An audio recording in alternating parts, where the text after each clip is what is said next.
नमस्कार। गणपति बप्पा मोरया। मैं हूं Savi Singh, astrologer, numerologer and vastu consultant, और आप देख रहे हैं एस्ट्रो वास्तु सावी। गणेश महोत्सव आ रहा है और सभी लोग बहुत ही ज़्यादा धूमधाम से प्रेपरेशन कर रहे हैं कि हम इस बारी गणपति महाराज को अपने घर लाएंगे, उन्हें विराजित करेंगे और अपनी फैमिली का एक हिस्सा बनाएंगे। अब गणपति जी को तो आप अपने घर लाएंगे, लेकिन बहुत सारे लोगों के मन में ये सवाल होता है कि किस तरीके के गणपति आपको अपने घर लाने चाहिए, उनकी कैसी पोजीशन होनी चाहिए, वो किस कलर के होने चाहिए, वो कैसे दिखने चाहिए, ताकि आप अपनी लाइफ में जो चीज़ मैनिफेस्ट करना चाहते हैं बप्पा के द्वारा, वो आप पूरी तरीके से कर सकें। उससे पहले हमें ये जान लेना चाहिए कि गणेश महोत्सव, गणेश चतुर्थी शुरू कब से हो रही है। तो वैसे तो जो चतुर्थी की तिथि है वो 18 सितंबर से ही लग जाएगी, लेकिन क्योंकि वो 12:30 बजे दोपहर को 12:30 बजे के बाद चतुर्थी तिथि लग रही है और उद्या की तिथि जो है वो 19 तारीख को होगी, इसीलिए गणेश चतुर्थी का जो महोत्सव है वो 19 तारीख से ही शुरू हो रहा है। यानी कि 19 सितंबर से ही पहली गणेश चतुर्थी का जो दिन है, गणेश महोत्सव का दिन है, वो 19 सितंबर को पड़ेगा। तो ये उद्या तिथि का महत्व होता है गणेश चतुर्थी के दिन, तो इसीलिए 19 सितंबर को आपको सेलिब्रेट करनी है गणेश चतुर्थी। अब ये तो हो गई मुहूर्त की बात। अब गणेश चतुर्थी के दिन आप गणेश जी को अपने घर लाना चाहते हैं, आप चाहते हैं कि विसर्जन के लिए अगर आप अपने घर गणेश जी को ला रहे हैं, उन्हें कुछ दिनों के लिए, इन 10 दिनों के मुहूर्त के लिए आप उन्हें अपने घर का हिस्सा बनाना चाहते हैं, उनकी पूजा अर्चना करना चाहते हैं, तो कौन से ऐसे गणपति जी हैं जो आपको अपने घर लाने चाहिए। गणपति जी जो आप अपने घर लाते हैं उसे वाममुखी गणपति जी कहते हैं, यानी कि वो गणपति बप्पा की मूर्ति जिनकी जो सूंड, ट्रंक हो, वो लेफ्ट की तरफ मुड़ी हुई हो। राइट साइड की तरफ जो ट्रंक मुड़ी हुई होती है, ऐसी मान्यता है कि उनकी जो पूजा अर्चना और जो विधि विधान से उनकी पूजा करनी चाहिए वो बहुत ही एक फिक्स्ड पर्टिकुलर तरीके से की जाती है, और इसी वजह से राइट साइडेड ट्रंक के जो गणपति जी होते हैं, जिन्हें सिद्धि विनायक जी कहते हैं, उन्हें प्रसन्न करना बहुत कठिन होता है।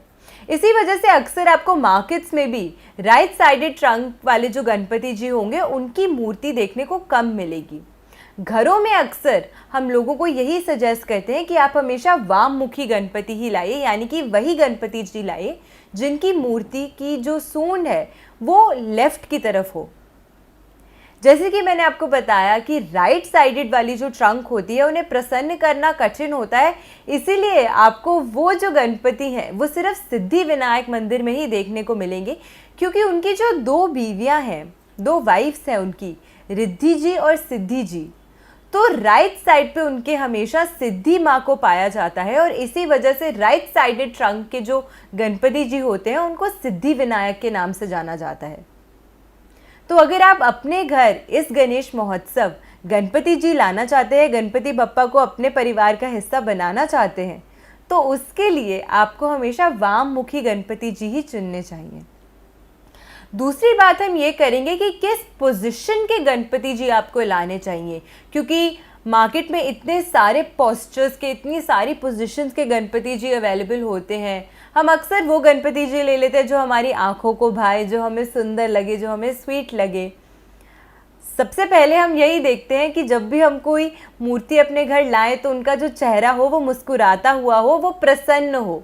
एक ये चीज़ तो इम्पॉर्टेंट होती ही है, लेकिन ज्योतिष और वास्तु दोनों के ही अनुसार जो पूजा की विधि होती है और फिर जिस स्थान पे आप देवी या देवता को प्लेस करते हैं उसका बेहद खास महत्व, बेहद खास इम्पोर्टेंस होती है।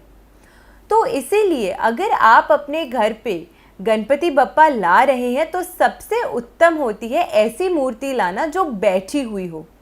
बैठी हुई मूर्ति जब आप अपने घर पे लाते हैं तो वो एक तरीके से एक स्थिरता को, एक स्टेबिलिटी को सिंबलाइज करती है, और स्पेशली फाइनेंशियल स्टेबिलिटी, स्थायी स्टेबिलिटी वो देती है।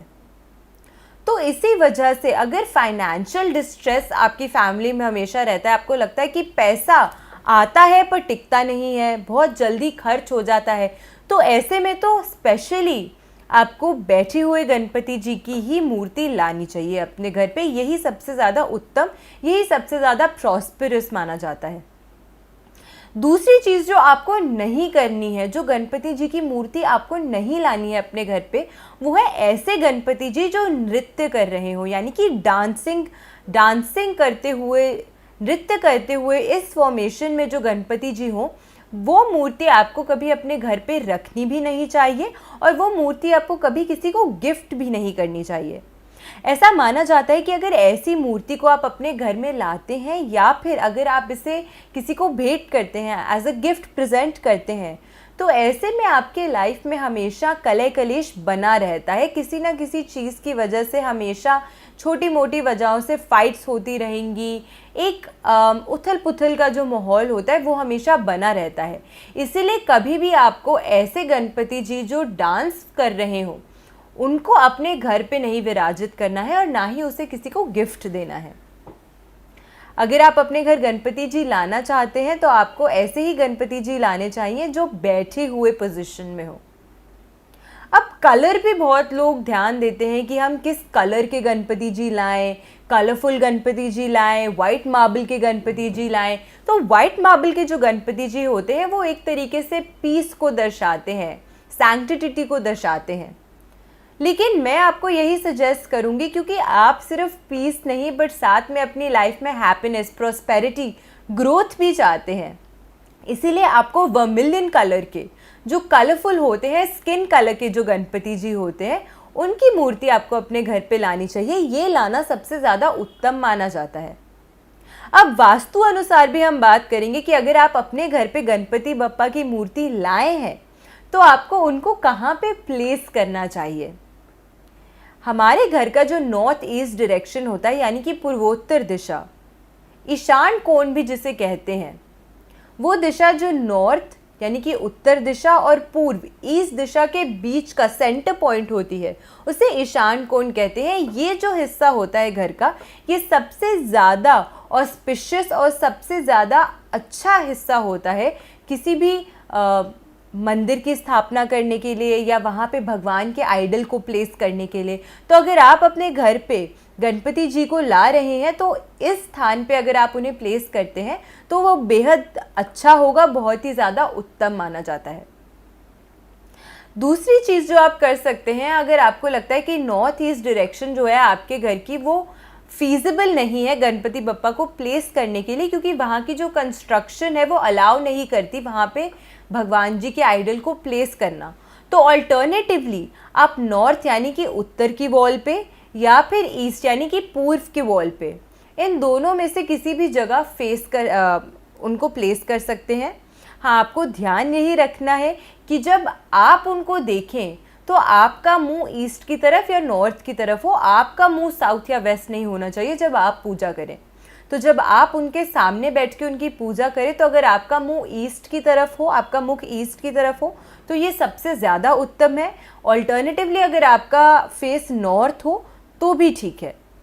तो ये 3 जगहें हैं जहाँ पे आप गणपति जी को प्लेस कर सकते हैं, गणपति बप्पा को प्लेस कर सकते हैं अगर आप इस गणेश महोत्सव विसर्जन के लिए अपने घर गणपति बप्पा को बिठा रहे हैं। दूसरी चीज़, जो जगह पे आपको नहीं प्लेस करना है गणपति बप्पा को, उसको भी हमें समझ लेना चाहिए। हो सकता है कि आपके घर में नॉर्थ ईस्ट की जो डायरेक्शन है वहाँ पे जगह तो है प्लेस करने की गणपति जी, लेकिन उस जगह के डायरेक्टली ऊपर सीढ़ियाँ हों, स्टेयरकेस बना हो, तो ऐसे में आपको फिर उस दिशा में प्लेस नहीं करना है गणपति बप्पा को। तो स्टेयरकेस के नीचे आपको गणपति जी को प्लेस नहीं करना है। साथ के साथ लॉन्ड्री रूम या स्टोर रूम, अगर उस तरीके का आपने कोई रूम अपने घर पे बना रखा है और वहाँ पे आप सोच रहे हैं कि क्योंकि ईशान कोण उस जगह पे पड़ता है तो आप वहाँ पे उन्हें प्लेस कर दीजिए, तो ऐसा भी आपको नहीं करना है। तीसरी चीज़ जो आपको, तीसरी जगह जहाँ पे आपको इनको प्लेस नहीं करना है वो है आपके घर की किचन। कई लोग होते हैं जो अपने किचन में ही मंदिर बना लेते हैं या किचन में ही भगवान को प्लेस कर देते हैं, ऐसा भी नहीं करना चाहिए। और साथ के साथ अगर आपके घर में बेसमेंट है और आपको लगता है कि वो एक खुला एरिया है जहाँ पे लोग आसानी से आ जा सकते हैं, तो वहाँ पर भी आपको कभी भी प्लेस नहीं करना चाहिए अगर ऐसी बेसमेंट हो जो अक्सर फ्रीक्वेंटली आप यूज़ ना करते हो। अगर कमर्शियली आपने उस बेसमेंट को डेवलप कर रखा है कि आप वहाँ पे आपका रोज़ का आना जाना है या आपका ऑफिस बना है या आपका काम होता है वहाँ पे, तो फिर आप बेसमेंट में उन्हें प्लेस कर सकते हैं। लेकिन अगर एक ऐसी बेसमेंट है जो खाली पड़ी रहती है, जो अक्सर यूज़ नहीं होती फ्रीक्वेंटली, तो ऐसी जगहों पे आपको गणपति बप्पा को प्लेस नहीं करना है। वजह यह है कि इन सभी जगहों की, जिनका मैंने अभी जिक्र किया, वहाँ की जो एनर्जीज होती हैं वो क्लटर्ड होती हैं, सफोकेटेड होती हैं। तो इसी वजह से ऐसी स्टैग्नेंट एरिया की एनर्जी में आपको कभी भी भगवान के किसी भी होली आइडल को प्लेस नहीं करना चाहिए। आशा करती हूँ आपको आज की वीडियो अच्छी लगी होगी और आज की आपको ये जो वीडियो है वो बेनिफिशियल लगी होगी। अगर आज की वीडियो आपको अच्छी लगी हो तो अपने फ्रेंड्स एंड फैमिली के साथ इस वीडियो को शेयर ज़रूर कीजिएगा, मेरे चैनल को सब्सक्राइब ज़रूर कीजिएगा और वीडियो को लाइक करके बहुत सारा प्यार दीजिएगा। ऐसी ही अच्छी इन्फॉर्मेशन वीडियोज़ के साथ फिर से हाजिर होंगी इसी चैनल पर। मैं हूँ Savi Singh, astrologer, numerologer and vastu consultant, and thank you for supporting astro vastu Savi. नमस्कार।